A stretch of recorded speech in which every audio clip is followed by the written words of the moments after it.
Welcome back to the channel. In today's video, we'll build a simple email spam classifier using machine learning, completely from scratch, without using any special libraries like Scikit-Learn or Pandas. This is perfect for beginners who want to understand how spam filters actually work. When you get an email, how does Gmail know whether it's spam or not? Behind the scenes, it uses a model that looks at the words inside the email, words like free, win, or offer, to decide if it's spam. We'll make a simple version of that. Our model will count how many spam-related words are inside a message.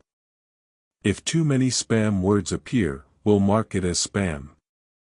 Otherwise, it's a normal email.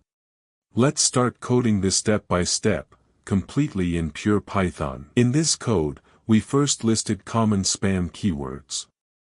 Then, for each email, we split the text into words and count how many of those spam words appear. If the count is greater than 2, we mark it as spam.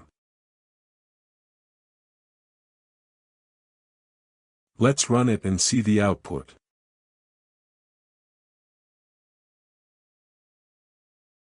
Perfect.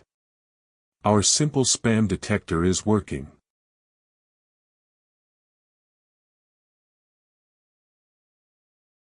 And that's it.